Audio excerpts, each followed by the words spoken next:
Welcome to Success in Brief. I'm your host, Rosanne Felicello. In every episode, we spotlight successful women in the law. We discuss with them their journey to success. We talk about the difficulties and the trade-offs, along with the highlights and the benefits, and about what success means to each of them. We hope to inspire you with these stories on your own path to success. Thank you for joining us. My name is Rosanne Felicello, and this is Success in Brief. I'm thrilled today to welcome Sharon Mahn to today's podcast. Hi, Good morning. Sharon is the global head of law firm strategy at ZRG Partners, based here in New York City, which is the fastest growing talent advisory company in the world. It's privately held, and it's a multi-million-dollar company with offices worldwide. Thank you again for joining us, Sharon. Thank you for having me. It's great to be here. It's great to see you again. You as well. Usually we see each other at social events, so it's fun to catch up a little bit about what's going on in our legal careers. Yep. Very good to catch up. It's so nice. I got to see you at a conference in Washington, D.C., and it also had a phenomenal holiday party, which was wonderful. And so thank you for inviting me. You surround yourself by great people. It's a pleasure to work with you and to be with you both personally and professionally. It's always fun to catch up with you because you're always up to such exciting new activities. I heard you just finished running a couple of marathons for cancer research. That's fabulous. You did it in like a month's time or something, maybe even shorter period of time. I thought that I would have 6 months between to train for each one of them. Running one marathon would be enough for me, but running two was a lot. And then I found out that they were both during the same week. It was the Berlin Marathon as well as the London Marathon. And I literally flew to Berlin, ran that marathon. And I joke with you when I say when I ran, it was like walk, crawl, whatever it took to get over the finish line. But I raised money for a good cause. And then I flew the next week to London and I did the London Marathon. And I have to say, like, those are the two most fabulous marathons in the world. The crowds were great. Both cities do such a good job when they prepare for the marathon. It was such a joy to do it. Everyone was very enthusiastic about it, and to run for a good cause was inspiring to me. It really made me motivated as opposed to just getting up and running 26.2 miles that had a purpose to it. So that was a lot of fun. That's just phenomenal. I don't know how your body endured two of those in 1 week's time, but you've made it back in one piece. So it was a tough flight home, but we made it. Exactly. But I love that you're always doing so much for charity, not just the marathons, but I always see you at fundraising events, galas. You're always posting on Facebook. How do you fit that all in? And how has this involvement in fundraisers really enriched your life? I think that it's really important to give back. I know it always sounds like a cliche, but I think it's a cliche for a reason. I think that you owe it to always give back to everyone to help someone. And I think that paying it forward, whether it be professionally or personally in your philanthropic life, is always very important. And I've always been like that. I took example from my parents. They really ingrained it in us to do that and to give back. And I never forgot how, no matter what happens in life, we're very lucky. And I think that you should always pay it forward if you can. Oh, it's just wonderful. I want to talk to you a little bit about your journey because you do have a background in law, even though you don't practice law currently. So what was your path to becoming an attorney, going to law school? So I was always a little bit of an advocate. I just thought that a law degree would help me do well in advocacy. And I really enjoyed the exercise of law school. I thought law school was great. But when I practiced law, it was very different than when you're actually a lawyer, before you practice law when you were a student in law school. So for me, I always joke around that I'm a recovering lawyer. I loved having that legal background and going to law school, but practicing law was a different story for me. I didn't enjoy it as much. But I do think that having a law degree helps you with anything that you do. And it always helps you navigate through rough obstacles, no matter what you do in life, whether it be as an entrepreneur, businesswoman, or practicing law. Whatever you do, a law degree is helpful. But I just didn't love the practice of law.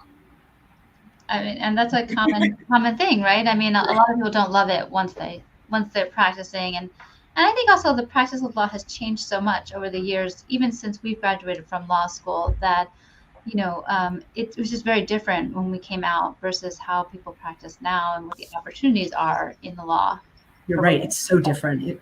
Yeah, you're absolutely right. I mean, there have been so many changes, even in the past, 2 decades with the practice of law. What law firms were like just a mere 2 decades ago are not what they are like now. Technology has really spurred it forward and really changed the landscapes of law firms. It's very different. And I think that a lot of students don't know that going into law school. They have expectations of what the practice of law should be, and then it ends up being very different once they start practicing law. I know that I grew up watching with like Law and Order and LA Law, and I thought that I was going to go practice, in the LA Law like firm, which never existed. I don't think it ever existed. It certainly didn't exist when I graduated from law school. There were no Susan Days in the office, or I forgot the male lead's name, but they, no one was that good looking or that put together or had that much time to devote to that part of their world, I guess. It's so true. Everyone on those shows, I mean, Ally McBeal, they were always having fun. They were always going out for drinks with their colleagues. They were having a great time. Meanwhile, I was slaving away. I was a litigator, billing 3,000 hours in my youth, sleeping on couches overnight to get a deadline done. I mean, back then, we didn't have cell phones, remote working, work from home. I mean, you were in the office on holidays. You were in the office whenever you needed to be there, and you had to get things done on a deadline. And it was very different than the way it is now. Yeah, no, I mean, I remember being there at like 4 a.m, because the document review had to get done and the documents were in paper. And so that's where you were. You had to be there to look at the actual documents. I remember one time I tried to get away, and I think I'm not a very good skier, but I was on a ski vacation with friends. And I just remember back in the day, they had those cell phones and they looked like bricks. They were huge cell phones. And I knew that my boss was going to be calling me on that cell phone. But back then, there were no cell phone towers. So I literally just remember freezing, going on the top of a mountain somewhere in Killington, Vermont, holding up the cell phone, kind of like John Cusack, holding up that radio. And I just felt like I couldn't hear him. I had the cell phone there.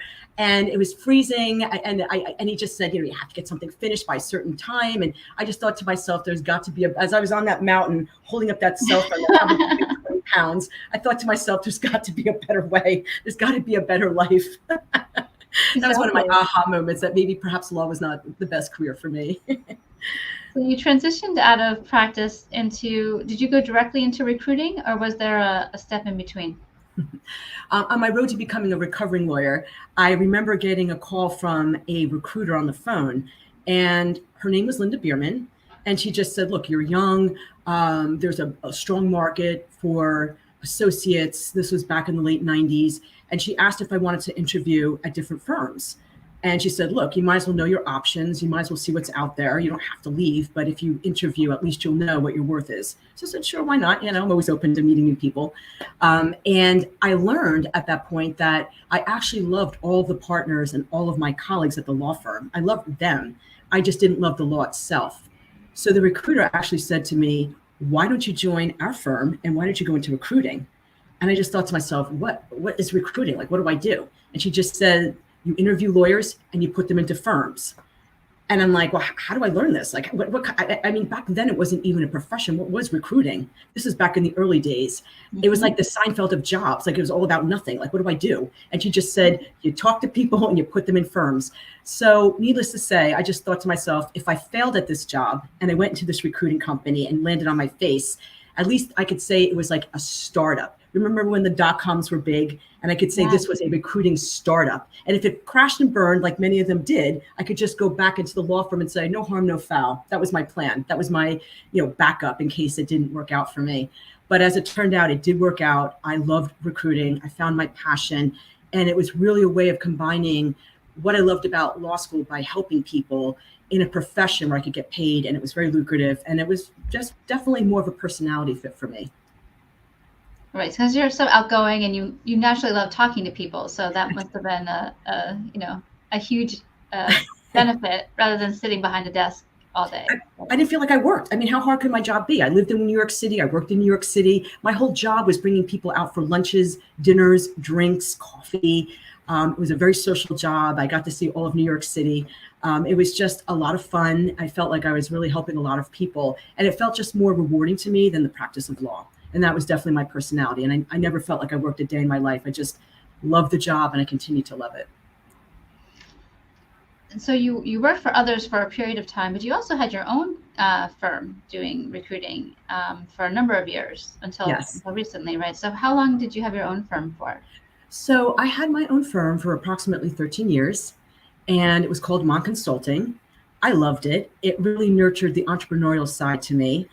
I've enjoyed working at big companies and I enjoyed the collaboration aspect of it. But I found that by working for myself, it really gave me more control over the management of the company. And it really allowed me to not really run into as many conflicts as I would have if I had worked for a bigger recruiting firm. The conflicts are just enormous when you work for a large recruiting firm because you can't recruit with certain firms because of certain contracts that you have with the firm. So I thought if I have a clean slate, I'm starting my own firm, and that just worked out very well for me and I enjoyed it. That's great. How did the firm where you are now, how did they get you to go from your own practice? How did they lure you back into a bigger corporate entity? So one day I get a call from a company called Hunt Scanlon, and they run phenomenal conferences. And they called me up and said, Sharon, we have 2 tickets to a conference at the Harvard Club. And this was just right after the pandemic. And I was just so happy to see anyone in person. I would have went to any conference, but Hunt Scanlon always does a phenomenal job with their conferences. They're great. And I always meet wonderful people there, and they always have wonderful speakers. So I said, sure, I'll go. So I end up going to the Harvard Club, and I see a fabulous speaker, and his name is Larry Hartman, and he was the CEO of ZRG Partners. And I've been recruited through the years by various recruiting firms. A lot of my ex-colleagues always, generously asked me to join their firms through the years. And I've always declined because I liked my own shop and I felt like I was doing, well on my own. But there was just something dynamic about the CEO, and he just seemed like a very strong leader. I love the trajectory of where the business was going. So as any good recruiter would do, I followed up after I saw him and sent him a note in LinkedIn and said, I really enjoyed the presentation. I think that you have a company that's very different, unique, and very cutting edge. And he said, let's meet. So I met with him. I got a job offer, and then I got the offer to be the global head of law firm strategy. And it's a new division that they had not had previously at the company. So I thought this is a growing company. It's dynamic. It's really on point with a lot of its hires. And I love the platform and I love the people there. And I think that it's going to be a player in the field. That's fabulous. So how does what you're doing now differ from what you were doing on your own?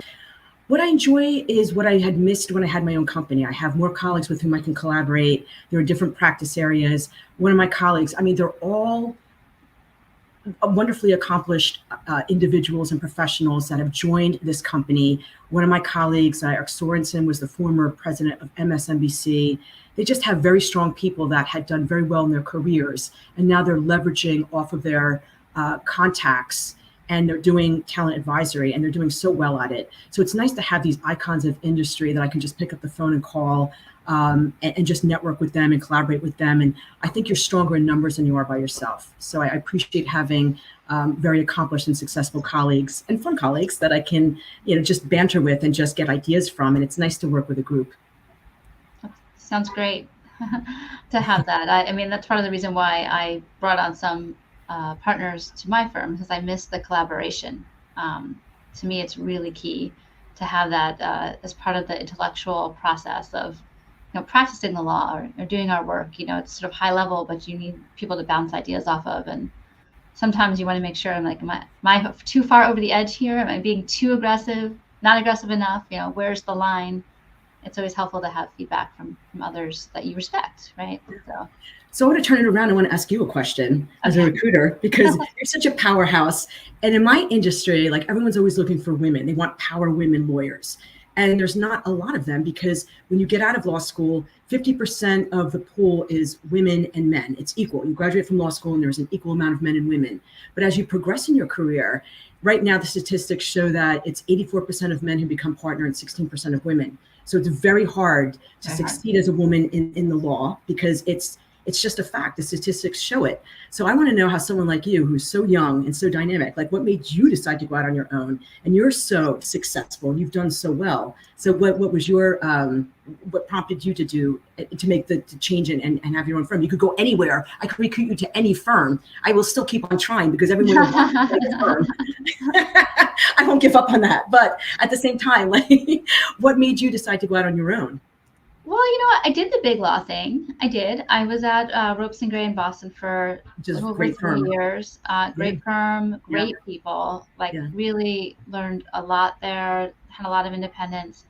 Wanted to move to New York. I'm from New York originally, not from the city. I'm from like rural New York, but I wanted to move to New York City. My husband had gotten into NYU to go to business school. We wanted to come here. At that point, Ropes didn't have a large New York office and no litigators in New York, really, at that point in time. So I decided to switch firms. I got recruited to Patterson Belknap. Through a recruiter, I used recruiters. I didn't know you yet, so too bad. But I did. My colleagues are okay. Patterson Belknap, which I went there because it's, you know, it's known as a really strong litigation firm here in New York City. And I was hoping to, you know, really, I wanted to be I've always wanted to be a litigator. I wanted to be in the courtroom. For me, like that's part of the appeal of the law, is having that aspect to it, of the performance, being able to actually stand up for somebody and make an argument.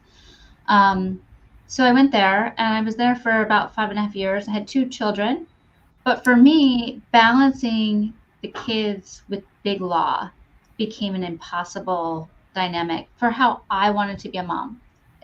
It's personal for everyone, and no judgment as to others. You know, people do it. It just wasn't for me. I couldn't actually do it. You know, it's a real factor. It's hard. And this is pre-pandemic. Nobody was really working from home. It was pre-pandemic. I got a lot of grief from like trying to like 1 day a week, you know, work from home. You know, that was sort of frowned upon. It was hard. It was just too hard. You're right. And so it was like, you know what, I've always, you know, I grew up in a small business. My dad had a trucking business, you know, very different from practicing law, but I was not afraid of hanging my shingle. And I'm like, you know, I can do this. I've got a lot of experience now. Hopefully the clients will come. You know, I had not a client when I left the firm. I left on a Friday. I opened up my shop on Monday. Were you intimidated? Weren't you nervous? Like, how did you feel about that? I was very scared, but I was also very excited. Yeah. And I'm like, you know what? I'll try it. If it doesn't work, what's the worst thing that can happen? You know, the worst thing that happen, I'll go back to work for another firm. You know, I'll go to a smaller firm if I need to, or, you know, just a different practice. So I wasn't afraid that I was unemployable. I didn't see myself as unemployable. I just was like, I'm going to bet on myself. Yeah. And that's actually thrilling. And I don't know if I would have, you know, now that I've gone through it, it was hard. It was probably harder than I realized it was going to be. But sometimes not knowing what it's going to be helps you actually take that first step, right? Right. You might not jump into the ocean if you know that how long it's going to take you to get out of the ocean, right? So, you know, but it was good, and it was a great learning experience, and I built it up, and yeah, thankfully, knock on wood, I don't. It's no longer day to day or week to week or month to month the way it was. You know, that first year was really slow building, but thankfully, really, you know, it's taken off since then. And you've done so well, and you have such a great style about you, and you know, so many people can't do what you've done. So I commend you for doing that. That's not an easy step for anyone. I actually think, you know, especially for women, I think having a law degree is very valuable because it gives you that flexibility. You can work for others, but you also don't have to work for others. And you can hang your own shingle, and you have the expertise and the license to, you know, practice in a way that provides you with a sustainable income, but also allows you flexibility to, you know, if I have to go to the doctor's office with my kids, or I want to go, you know, chaperone a maple sugar outing is in a few months, you know, like I can put that on my calendar, and I'm a professional, I get my other work done, and I can actually go do that, which I actually feel bad for people that don't have that flexibility in their lives and in their careers. I think it's a really important thing. So I agree with you. I think balance really makes you a better lawyer, a better professional, a better mom, a better person. I think balance is necessary. And I just think that if I stayed on the trajectory of being a lawyer the way I had been, 25 years ago, I think I would have burned out. I don't think I could have sustained that pace. And particularly because I wasn't so passionate about it, it was really like, it was just hard. And, you're never really going to be fully successful at something if you find it hard. You're going to be more attracted and do well at something that you really enjoy. And my second question to you is like, what is a maple sugar? What is that? I mean, I thought it's the holidays. Is this something I should know about for the holidays? Maple sugar, yeah. So it's in the spring, so it's not right now, but in the springtime when the maple trees start their sap, they take the sap from the maple trees. They start releasing their sap, and there's buckets. They put these buckets, and then they collect. You go to these places in Westchester, I'm sure they're all over, and they take the sap and they show you how they get from the sap to maple syrup. Yes. So they, and it takes a lot of sap to make the maple syrup. Like, I just know it. I remember it just being like way more than you expect to make the maple syrup, but it's a fun outing. It's like as soon as the frost starts to go away. So we're scheduled to go in like March 9th. I don't know. We'll see if there's sap then, but I've gone with my two older kids. My third is only 7, so I get to do these fun things all over again. Yeah, I'll go. I'd like to see what that's like. You should come with me. From that to New York City, I like that whole transition. You have the balance of the maple sapping in addition to the big city life, so that's good. You have that good balance. Sure, not too much. I know. I grew up in a small town too. We never did maple sapping, but I had cows and farms, and I grew up in Hunterdon County, New Jersey. And it's only 1 hour outside of New York City, but it's like another world. And it's not a better or worse world. It's just, it's beautiful there. It was recently rated as the #1 place to raise children in the country. I just think like, that's amazing. It was beautiful. I just thought everyone had hot air balloons flying over their house. It was like a very rural area. So for me to now be in Manhattan for 20 years, what I like is that my dad is still out there. I have family out there still. So I get the most, just like with your maple syruping, maple sapping, I can also do the New York City thing where I live and where I've been for 20 years, but I always enjoy getting out of the city and doing other things as well. I think that's a good balance. Yeah, I think my dream is always to have both, right? You need the balance in everything. And, yes. You don't appreciate the city as much unless you can sort of step away from the city also occasionally. So I'm away from the city a little bit more than I'd like because we live in Westchester with the 3 kids, but we used to live in the city, and I do miss the energy of that, the urban energy. It's real. It really, it makes you, I think a little faster, right? You have to move a little faster. You have to think a little faster, which also gets exhausting, which is why you sometimes need to run to the beach.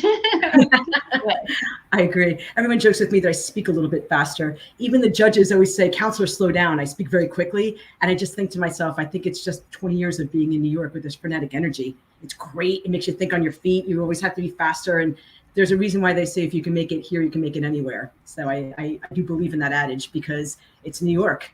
Everything just runs a little faster. Yeah, well, you don't have to prove it to me. I think we're both sort of lovers of New York City. We both also have that type A personality, but that's good. I think it's a good thing. The energy is good. You can't change who you are, right? So no. There's a reason why we're attracted to New York City. It's in our personality. If you're not, that's good too. But we love New York, and it's a perfect platform for people like us that just have that high energy and just love doing things. It's not for everybody, but it's for us. Right. And I think that's the theme of even everything we've been discussing, right? Find what is for you and how you find what is for you. And with, type A personality, you might think that, being a litigator at a big firm is the answer, but maybe that's not really, that's not the only path. It's one path for a type A, but it might not be the only path. Maybe you're going to be a world-renowned recruiter like Sharon, or maybe you're going to run your own firm, and I just crack up because, sometimes you just don't know. And sometimes taking a risk, I have to say that was probably the biggest risk that I ever took that paid off. And I just, your job and your profession affects so much of your personality and your personal life as well. It spills over. So I think having to do something that you love, I think it's worth the risk. I think it's terrible if you don't take a gamble on your own life and try to, do something that you really enjoy doing. If you're stuck, and I tell this all the time to people that I counsel and some of my clients, I'm like, look, if you're stuck, you're going to be far worse if you stay where you are than if you take a calculated risk. I'm not saying go crazy and like just throw your life away, but I'm saying, take some steps necessary to prepare and take a calculated risk, plan, do something and really explore what you want to do it and do it. Life is so short. I can't believe how, 25 years has passed and I've been doing this for that long. I feel like it was just yesterday that I got that call and I was starting my career and, time really does fly. You really can't waste time doing something that you don't want to do. Really find your passion and do it. Another cliche that is a cliche for a reason because it's true. I love that. No, I mean, I definitely subscribe to the same philosophy. You get one life and you know what it feels like doing what you're doing right now. So if you're miserable. and I look back and I look back and sometimes I think to myself, all these people in my own head that I was trying to impress, I just thought to myself, I have to do things a certain way and I have to be on a certain path. And now all of those people are either like retired or dead. Only I am in control of my life. And all of the people that I was worried about, that I thought were just, so progressive on what they thought and, what they think must be true. And I should stay a lawyer and I should stay on this career path. I mean, you have to do what you want to do. And you never know when you could be a trailblazer in your industry. You never know when you could be opening up doors or inventing or being an entrepreneur and taking a whole new path that was never there before. So I just think that I'm a big believer in taking calculated risks. And when you made those changes and took those risks, did you consult with others or did you really consult with yourself or a combination thereof? Like, how did you go about making that decision? I consulted with others and they thought I was nuts. They were like, back in the day, they kept saying to me, look, if you get off the career path right now, there's a set path and you're going to be an associate. And in 9 years, you'll go up for counsel and then you're going to go up for partner. And you have to stay in the field so you can solidify your ties with your lawyer rabbis that will look out for you in the firm. And if you leave the firm, they'll have other mentees that they'll take under their wing and you might miss the boat. So just be careful. If you take, you've spent so much money to go to law school, you took out loans, you had 3 years, you slaved over, taking exams and working so hard. Do you really want to give all of that up for a job that no one even knows? What is a recruiter? What are you going to do? You're going to sit there and call people and put them into jobs? And back in the day, nobody would take a call from a recruiter. It was kind of scandalous. Like now, every managing partner in a Global 100 firm has my cell phone number, and I'm sure other competitors on speed dial. They want to know what's going on with their own firm. But back in the day, I would call people on those big brick cell phones that I was discussing that weighed 20 pounds. I'd lug my cell phone and call people, and they would say, Sharon, don't call me. Like, I don't want my boss to know I might be looking for a job. If he knows, or she knows, I might lose my job. Back then it was a big deal to move. Nobody moved. It wasn't like now where everybody, now the adage is if you don't move, people wonder why. Were you not recruitable? Why did you stay at the firm? Did you not want to move up in your career? Back in the day, people just stayed in the same law firms for 30 years and got their, pension, and that was it. And that was their life. In the UK firms, they retire at 55, which I thought back in the day was so old, but now seems very young to me. But they would just, retire at 55, and that was their whole life. And they would just take, 8 months in holiday. I would call them in the summer, and they literally had no cell phone. They had no cell phones. They had no voicemail. There was no email. You couldn't find them, and that was their whole life. And now that's another reason why the law has changed so much. Like, people are very interested in their careers, and there's much more focus on lawyers who have business as opposed to just your credentials. And lawyers move because they want to get a better job or a better life or a better opportunity.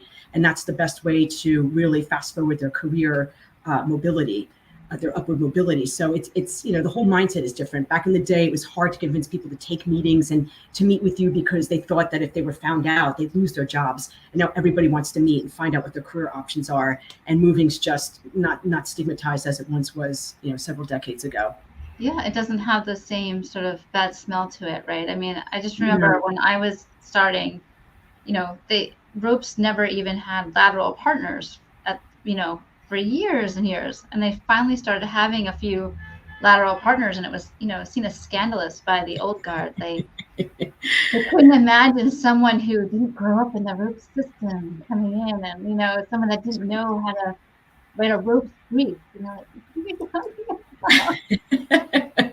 I mean, it was just such a different mindset. But I think, law firms are always slow to change, and they're very risk averse, and they don't want to change. They don't want to do something new. But I think once corporate America back in the 80s and 90s started having layoffs, and all of a sudden you didn't get the gold watch anymore after working for a company for 40 years and retiring. I mean, they started laying off professionals from their own companies. And I think law firms then followed suit, and there wasn't that stigma anymore. And people realized it might not be realistic to work your whole life at one firm, get the proverbial gold watch, and retire and travel. Like, people were moving jobs, firms were going under, things were happening. And sometimes if you didn't want to look for a job through no fault of your own, your law firm might have been imploding, and you might have had to look for a job.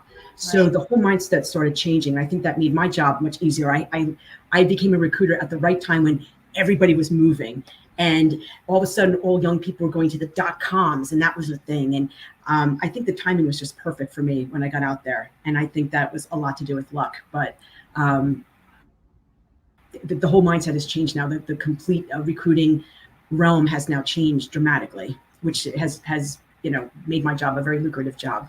And have you seen this mobility factor in how the culture has changed towards women or otherwise, or maybe diverse professionals as well?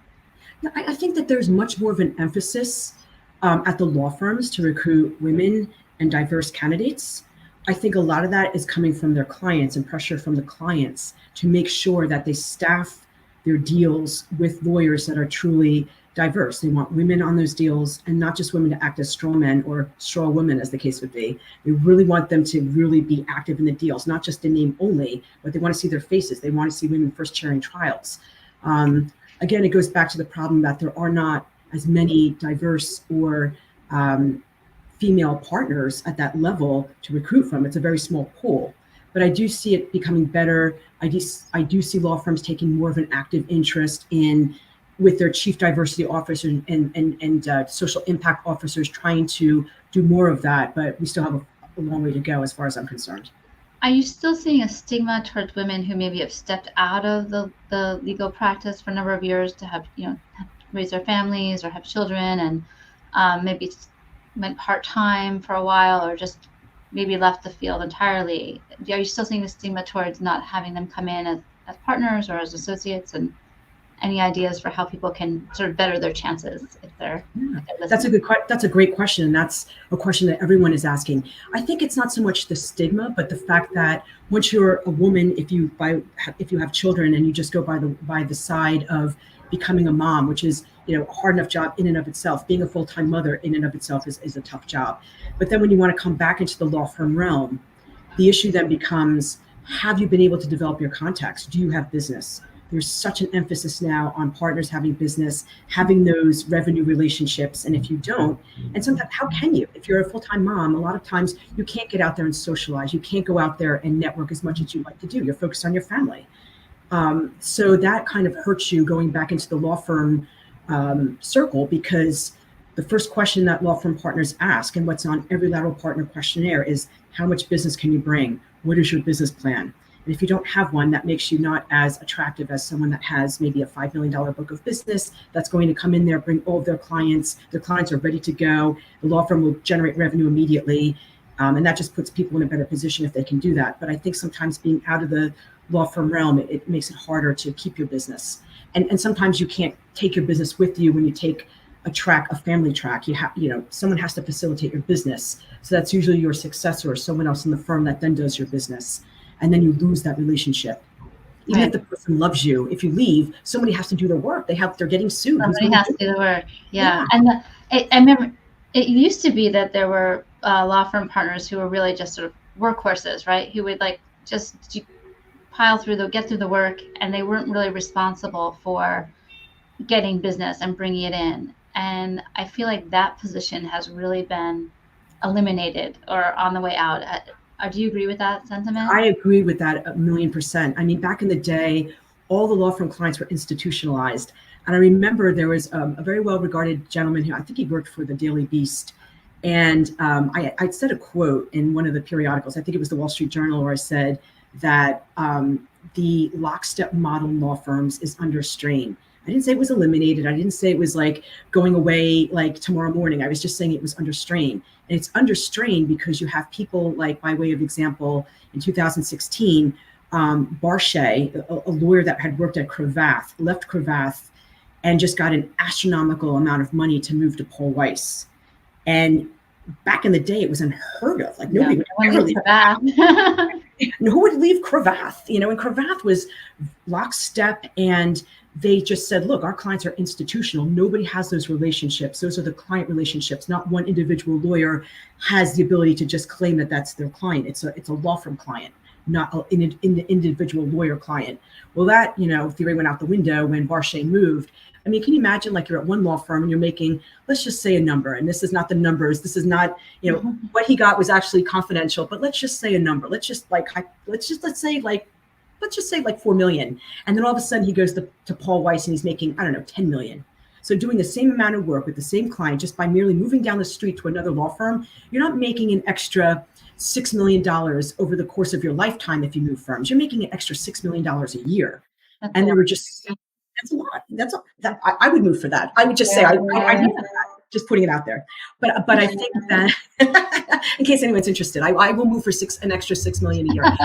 But I just felt that, that was the end. If a law firm as revered as Cravath and that has always had that lockstep model and always had institutional clients, if lawyers can leave Cravath, they can go from anywhere. And the lockstep model is on its way to becoming extinct, or at least a hybrid where, the law firms will have no choice to keep their biggest rainmakers. They're going to have to pay more. And it's not going to be lockstep. Like those that don't have the business will get paid less, compensated less, and those with the business will be compensated more. And they're running law firms now more like a business, and that's the business. And it's unfortunate, whether it's me, taking these big stars from the firms and moving them to another firm, or one of my competitors, we're out there, we know who they are. And, it's just the way the business is done now. I mean, those with the business are the stars, and it's not just law firm focused anymore. It's focused on the candidates with the business, and we know who they are. And that's disrupting the whole way that law firms now compensate their lawyers. I mean, in some ways, it's better for lawyers, right? It's better for the lawyers who can get the business and are good at networking, because they're being recognized for their talents, and it's not just the old name. And you can go out there and build up your own practice the way that, some of myself and others in the small firm world have been doing. But, it all comes back to the whole relationship building, and you have to be good at that. And that's a skill that you don't learn in law school. Yes. And not everyone has a natural ability to do so. You are a professional networker, superstar networker. Do you have any tips for how people can get better at, the relationship building, the network building, to, really help increase their practice? Yes, everyone is a prospect. Start early, start when you're in kindergarten. Everybody that you know is a potential prospect. I always advise lawyers, don't always hang out with other lawyers. Hang out with your friends that went to business school, hang out with the MBAs, hang out with others that are in businesses. They could be your link to the general counsel that could be throwing you business. Diversify where you're spending your time. Be curious, do other things, do maple sapping. You never know who there will be, like, do your maple sugar activities, and you never know who you might meet. Everybody can be a prospective client. Everyone knows a lawyer, for better or for worse. Everyone can refer you to somebody. Always be networking. This is a skill that they don't teach you in law school. They should teach that to you, because right now that's the most valued skill. It used to be law firms would want to hire you based on your law school. If you went to Harvard, you went to Yale, those were the category of lawyers that these big global 100 law firms wanted. That was the elite. But now, if you didn't go to one of those top law schools, that would include myself, but you have a natural ability to generate business, they would rather pick a lawyer that can generate business and bring revenue to the firm than somebody that just merely is a good lawyer and has a strong, academic pedigree. So always be developing business. Everyone's a prospect. Don't be afraid to reach out. Always network. And the best place to start is your own warm network. Start there and then expand on that. And do it when you're young, and just keep building those relationships throughout your whole life.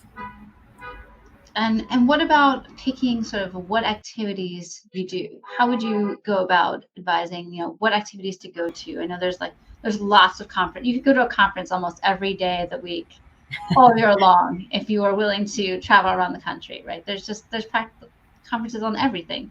There's Yes. law conferences, there's business conferences, there's lots of different activities. And what would you say, what would you advise in terms of networking in that way?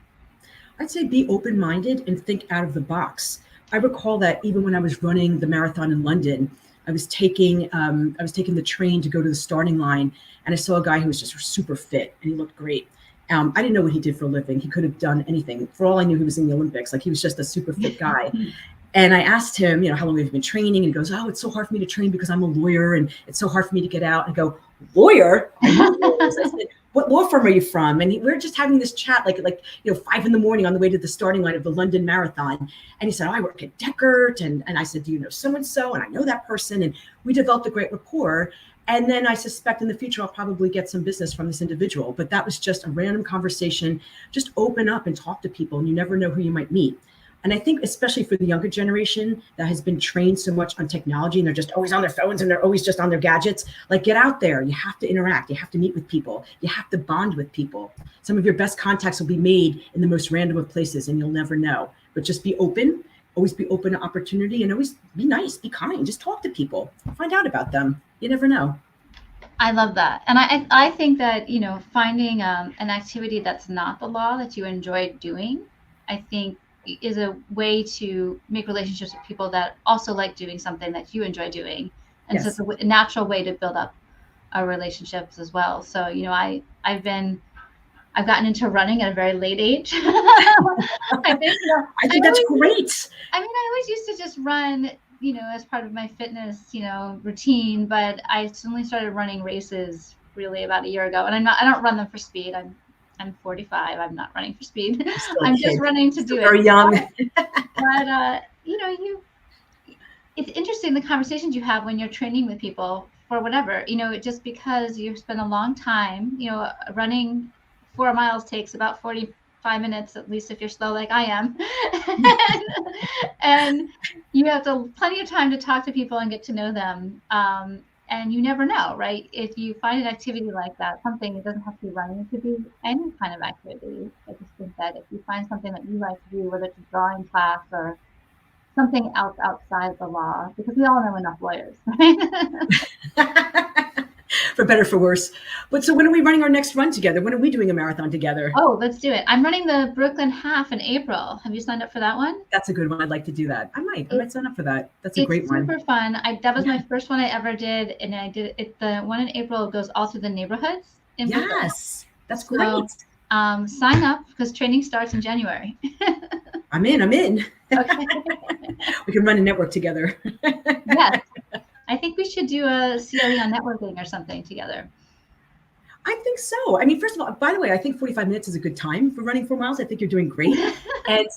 And by the way, some of my friends have said that some of their best times have been in their 50s. You just never know. Running is one of those sports where you can get a personal best. It doesn't matter if you're 20 or 100. You can get, well, maybe 100. Let's not exaggerate here. But I mean, I think you could still have time for a personal best. And I think that just running in and of itself is an accomplishment, no matter what your time is. It's for me, it's really the way to get out of my head a little bit. It's like the activity that allows me to, it's really more for getting clarity. Like sometimes you can go for a run and then you have a great idea afterwards for something in a case, or, it really just helps me clear my head. So I think it's a great activity, and try not to run too fast so I don't get injured. That's what I tell myself. It's very real. The pain is real. When I was running my race, my heart said, yes, I can do this. My Achilles said, hell no. So I was just having a battle between myself. It's not always the easiest. It's hard. As you get older, you got to watch those Achilles, but you have to watch a lot of things as you get older, but you're doing fine. Stretching, right? Stretching, massage. Look at us networking now. We're doing, all of a sudden, we just came up with a plan just by sitting here, just chatting here on the show. We've come up with a way to do something. And I'm confident that if we together between our two personalities, if we were running a race, who are we not going to meet? We'll meet everyone. Exactly. You'll come out with like 5 different clients when you're done. Perfect. Because you will. So. Oh my goodness. So speaking of networking and great opportunities, you're also going to be named, featured as a most innovative entrepreneur for New Jersey in the spring of Yes. 2023. That's Yes. fabulous. Can you tell me what Yes. that's about? I thought that was awesome because I live in Manhattan. But you know what? I have a lot of business in New Jersey. This is great. If they want to feature me, that's wonderful. It's I'm in good company. I was a little surprised that I was even going to be included. I'm very excited. So they just have some of the top innovators in New Jersey. I've had some businesses there that have done well, and it's just really a nice way to feature some entrepreneurs. I will of course be flipping through the book, not just to see what they write up about me, but to also see who else I can recruit, because these are some very stellar people with some great credentials. So I'm interested in, and I'm very excited that this is coming out. I bought 10 copies, so I'll be sending one to you as well. Oh, yes, please do. I'm excited for you. That sounds fabulous. If it's a bestseller on Amazon, it's probably due to all of my orders. No, I'm kidding. I did order 10. I wasn't joking about that. But I do think that it's an interesting book. And I like the fact that, you know, they highlight some of the top talent. And I think that's helpful. It's always good for marketing to be in one of those type of books. And it's also nice to, you know, get to know others that are doing some good things in the state. Yeah, and innovative entrepreneurs tend to be interesting people, right? So Always, it'll be a always. great Yes. network to draw from. I'm amazed at what some people do. Like I can't even wrap my head around, you know, even at the high school level, when I see some of these science fairs and these kids, what was I doing at 17 years old? How come some kid has just invented the cure to cancer? Like, what was I doing at 17? You know, I was seeing like Shawshank Redemption in a movie with my date. That was it. Like I was not out there doing what some people do. Some people are just incredible. And it's always good to get to know these people, because these companies, they know lawyers, and lawyers are people with whom I interact with. So everything has a connection, going back to our whole networking discussion. Yeah. I actually find that the legal community, what's so interesting is, as many lawyers as there are in greater New York City area, in some ways it's a small community. And once you're involved in it, you do start running into the same people Yes. over and over again. And so it's really important that, you know, you're always mindful of that. I mean, it's a very small community. Right. And that's why it's always good to get out of the lawyer events and just go to other types of activities where you can meet other people. It's always nice to see familiar and friendly faces, but once you know them, it's always good to meet others as well if you're looking for networking opportunities. You should come to the next, speaking of lawyer events, I know opposite of what you just said of getting out of lawyer events, but you should come to, I'm on the board of the Colombian Lawyers Association for the First Department, which is the Manhattan chapter of like the Italian American Bar Association. And we put on fabulous events. We always serve pasta. We always serve wine, even at our CLEs. And so you should come. It's a good time. I would love to come. And by the way, I'm a quarter Italian. Perfect. Yeah, I look like a Hummel, right? Yeah, I got my dad's coloring. He's German, but on my mother's, I have my mother's obviously Italian personality, and I'm actually 1/4 Italian. So I would love to come. I knew I liked you for a reason, Sharon. You had me at pasta. Yes, I'll come. I'd love to. I'd love to be amongst my people. Deal. Well, I'm in. So is it before or after we run the marathon? It'll depend on how much pasta I eat. Is it actually, our next event is our next big event. We award an award. It's usually once a year, but we just did our 2021 in the fall at the Pierre Hotel. Oh, it's a beautiful hotel. And so we're going to be doing our next one in April to try to catch up, because we usually do it in April.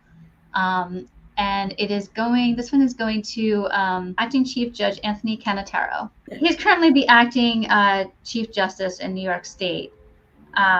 And he's been a member of our association for a very long time. And he's getting the Rapallo Scalia Award. What is that award? It should be really great. I think it's also at the Pierre Hotel yet. What type of award is it? Justice Rapallo and Justice Scalia were both, Italian American. Justice Scalia, obviously Supreme Court Justice. It's an award recognizing their contributions to the judicial system as Italian Americans, and playing a big role in the state. So the last one was awarded to Justice Scarpula, who is now in the appellate division. She's fabulous. I don't know if you've ever interacted with her, but she's extremely smart, but also just very warm and just a smart, good justice. She wants to get it right. She wants to get the law right. And I think, with some fairness and balance pulled in. So I think that's the idea, is to award these people who have the Italian American heritage, but also are, doing really good service in the judicial system. I would love to go to that. Thanks for asking me. And I love the fact that I would be able to eat all the pasta that I want, because then we'll run the Brooklyn Half Marathon shortly after that. Exactly. And a few weeks later we can run. So come on. Perfect. A win-win.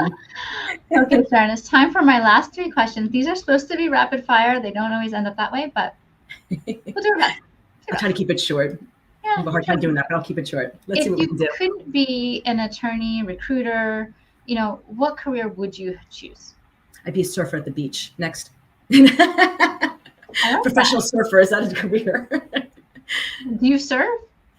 I do. Not enough probably to make a professional career out of it, but if I didn't have to practice law and work so much, I'd probably try to hone in on my skills in surfing. I love it. I think it's a lot of fun. That's amazing. That's really amazing. That definitely fits in with your personality as well. I love the beach, so that would be the job, or maybe a lifeguard or something like that. I mean, it's just something with the beach, I guess. I love it. What is the one thing that you wish you knew when you graduated law school that you know now? That there are no mistakes, and that no matter what happens to you in life, you can always get up and keep going, and that there's no right way, there's no wrong way. Clear your own path, do what's in your heart, do what you feel that you want to do, and don't be so hard on yourself. If you fail, you have to make a certain amount of mistakes to learn the life lessons at a young age that you need to really build and become better as you get older. Oh, I love that. Really, really good. And would you recommend a law career to women considering law school? I would. I think if it's your passion, follow it. But if it's not, it never hurts to have a law degree. For me, it just gave me a sense of credibility. I'm like, well, I'm a lawyer. I was always saying the same things anyway prior to law school. But once you have that law degree, it gives you a sense of credibility.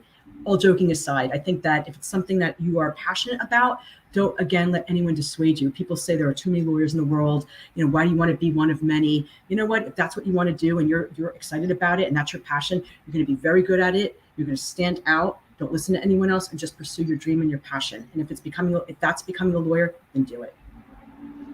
Oh, I love that too.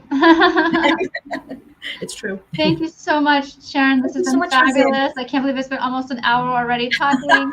Time flew. It was great. So good to see you again. So great to see you. Let's catch up soon. Thanks for your time. Take care. Happy holidays. You too. Bye-bye. Bye-bye. You've been listening to Success in Brief with your host, Rosanne Felicello. Thank you for your positive reviews, comments, and sharing the show with others. You can catch prior episodes at www.felicellolaw.com and on YouTube, LinkedIn, Apple Podcasts, Spotify, Google Podcasts, Stitcher, and more.